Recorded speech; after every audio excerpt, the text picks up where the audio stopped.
expert. David, we have seen the Iranian regime, which obviously, at least for now, its missiles appear to be a little impotent. That's good news. But they are still a risk on the cyber side, are they not?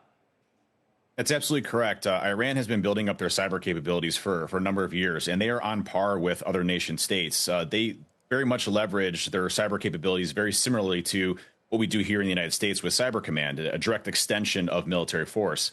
And so DHS recently released an advisory along with CISA, the Cybersecurity Infrastructure and Security Agency, around private sector corporations and government entities to be on high alert right now for these cyber attacks. And you know, what's really interesting about cyber attacks is that there's really been no red lines ever drawn. It's kind of a loose playing field. So Iran can inflict some pretty substantial damage here in the United States, specifically, you know, in manufacturing, supply chain, retail, critical infrastructure, things that can disrupt our normal day life that cause pain here in the United States, and really not be seen as crossing that red line of loss of life or direct military force as it goes along. So we're all on heightened alert right now. And my advice to private sector corporations is to be at high alert right now from a defensive perspective, because we are anticipating some retaliation from Iran, specifically from their cyber capabilities. Yeah, and we just showed some of the stocks, the Fortinets, the CrowdStrikes, the Zscalers.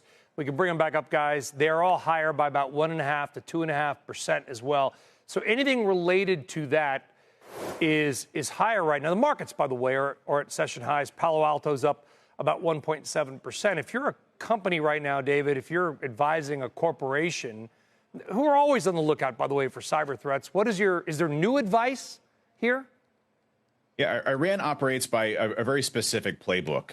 You know, they typically go after user accounts through phishing or social engineering. They directly attack external perimeters. Most recently, they've been getting more into the cloud infrastructure and software as a service provider. So can they impact not just one organization or company, but hundreds, if not thousands of corporations and companies? They've also been probing our critical infrastructure, our grids, water treatment facilities.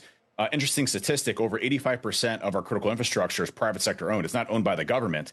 So right now, you know, we have to be very vigilant on putting our defenses up and monitoring for those specific issues as they arise so that we can minimize the damage. You know, the catastrophic breaches that we see is when an attacker has been in an infrastructure for a long, you know, maintained period of time.